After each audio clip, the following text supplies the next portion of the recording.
Eu sei o quanto é difícil escolher o melhor estado para você morar nos Estados Unidos, ainda mais quando você vem com toda a sua família. É uma decisão importante. Hoje eu vou contar para vocês, sem rodeios, como que é morar no Texas 5 anos depois. Como que é o clima, como são as escolas, como que é o dia a dia. E te contar a fundo a minha própria experiência dentro desses últimos 5 anos. Se realmente vale a pena ou não. Meu nome é Natália Toretto, eu sou corretora de imóveis aqui no norte de Dallas e esse é meu canal. Se você quer saber mais sobre como morar no Texas, aproveita e já se inscreve, ativa as notificações para não perder nenhum vídeo novo, que tem muita coisa bacana chegando. Mas vamos lá. Primeiro lugar, quando a gente decidiu morar no Texas, a gente não conhecia o Texas. A gente já tinha ido para vários outros estados nos Estados Unidos, mas nunca no Texas. Acabou que nós decidimos pelo Texas, principalmente pelo clima. A gente tinha a opção de ir ou para Filadélfia ou para o Texas. Acabamos escolhendo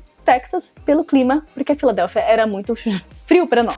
Uma das coisas que mais me surpreendeu assim que eu cheguei foi de como tudo é muito novo. Eu tinha aquela percepção de Texas, cowboy, antigo, mas tem outras regiões que são assim, mas não aqui na região norte de Dallas. Aqui no norte de Dallas é tudo muito novo, supermercados novos, galerias, shoppings, as casas são muito novas. E as casas mais antigas, o quê? São dos anos 80, né? É claro, a gente tem um pouco mais antiga do que isso. São poucas as opções, né? A maior parte do crescimento da cidade são construções novas. E tem um estilo, eu como arquiteta, né, eu reparo muito nisso, né? Tem um estilo que às vezes a construção acabou de ficar pronta, mas o estilo parece que é uma construção antiga, né? Isso é muito comum por aqui. Uma outra coisa que pra mim me surpreendeu muito e surpreende também muitos dos meus clientes que vêm pra cá é a simpatia dos texanos. Eu não sei se é uma coisa particular dessa região, mas muita gente me pergunta, o texano, as pessoas são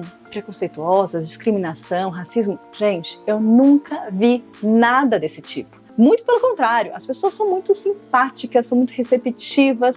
Você vai no supermercado, as pessoas perguntam como que você tá, que roupa bonita que você tá vestindo, de onde é o seu brinco, que menina linda que é sua filha. E eles puxam realmente conversa, né? E de forma genuína, de forma interessada em saber sobre a sua história. Aqui nessa região, a comunidade brasileira, ela é relativamente pequena. Tem muito brasileiro, mas é muito espalhado. Não existe uma concentração aonde fica dentro desse bairro, dessa cidade, a maior concentração dos brasileiros. A região toda de Dallas e Fort Worth, ela é muito espalhada. Tem mais de 100 cidades. Então a gente tem brasileiros super bem pulverizados ao longo dessa região metropolitana aqui de DFW. A maioria das pessoas não reconhecem o português. Que língua é essa? Então muita gente vem nos perguntar, que língua que vocês falam? De onde vocês são? De forma curiosa, para, né, querer saber. Acham bonito a língua portuguesa e sempre falam, não é um espanhol, mas não é um italiano, eu não estou conseguindo identificar. Então essa é uma coisa muito bacana, esse interesse, essa simpatia. Um outro ponto que eu me surpreendo bastante daqui, que eu não esperava que fosse dessa forma, é que quando a gente passeia de carro, anda de carro por um lado e pelo outro, você não consegue ver a divisão das cidades. É tudo muito integrado. Imagina que você anda de carro e você não sabe qual que é exatamente o limite de uma cidade e da outra. Mas o mais importante, a paisagem, o visual, é tudo muito igual, no ponto positivo, eu digo.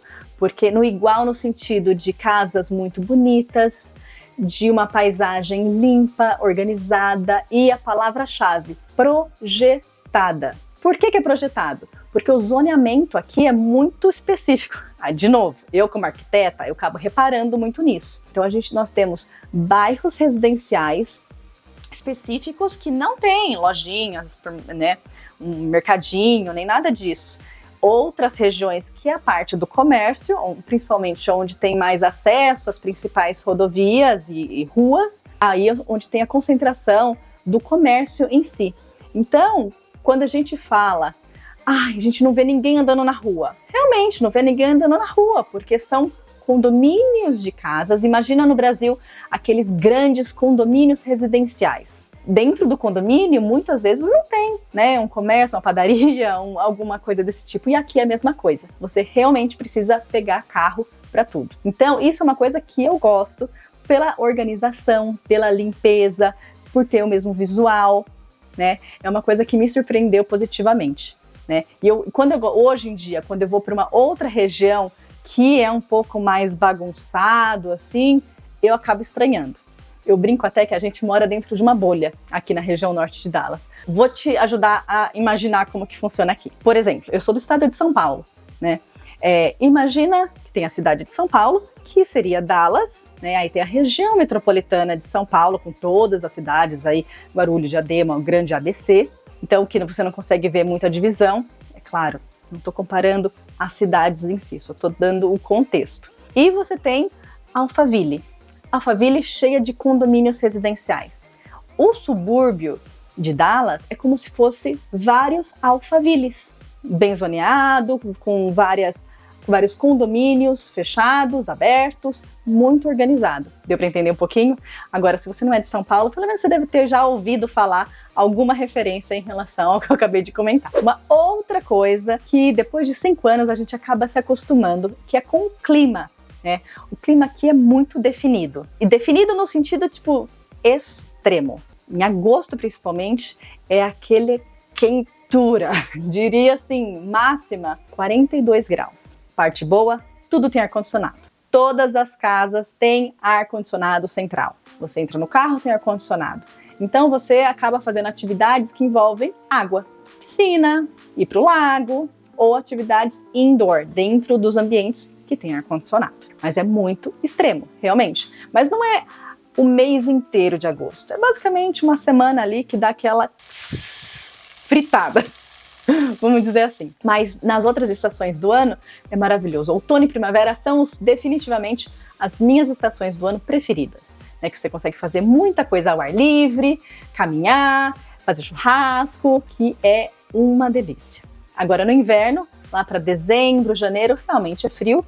Aqui neva de vez em quando, mas é até charmoso ter 2 dias de neve, né? Então é gostoso. Eu acho que o clima aqui no Texas é ou ame ou odeie. E ele é bastante seco, né? Ao contrário da Flórida, que o clima é bem úmido, aqui é seco. Então é um calor que, imagine uma sauna seca, tá?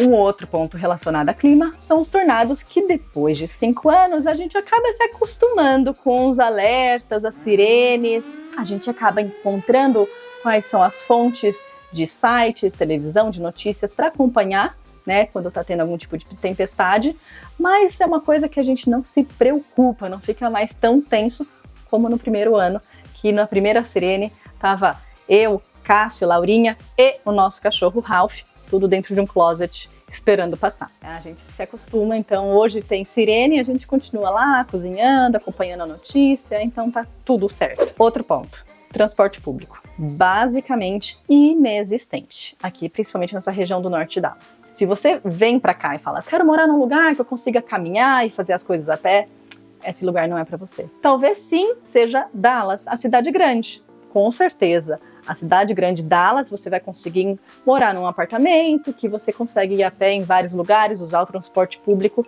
mas não no subúrbio. E muitas vezes não tem nem calçada, né, para andar a pé. A gente usa carro para absolutamente tudo. O que é uma coisa boa ou uma coisa ruim?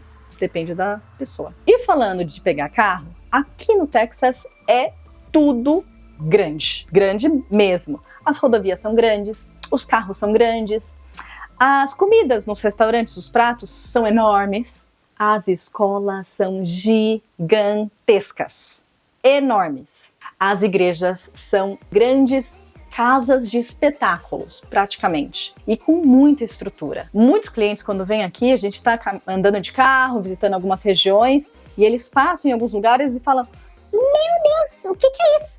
Normalmente é uma high school, uma escola, então é realmente tudo muito grande. Um dos pontos que hoje, depois de 5 anos, talvez o que eu sinto mais falta do Brasil, por exemplo, é claro, não é em relação ao Texas ou em qualquer outro estado dos Estados Unidos. Eu acho que é em relação quando você muda de país e você acaba precisando se conhecer um pouco melhor e ficar bem com a sua própria companhia.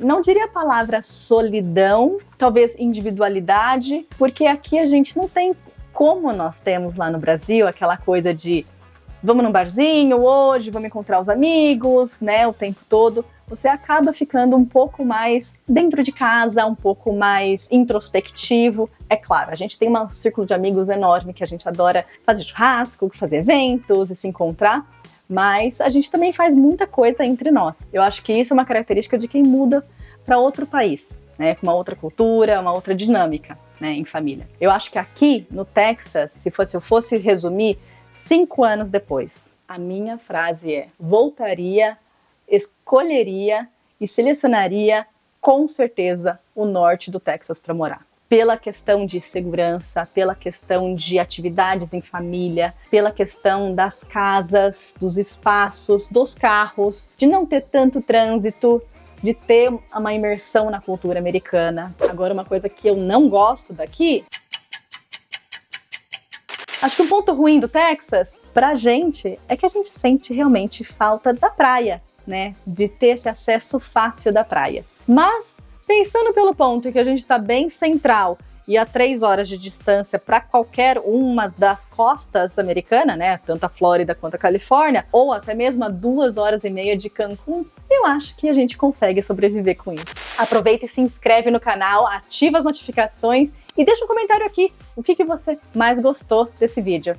A gente se vê no próximo. Até mais!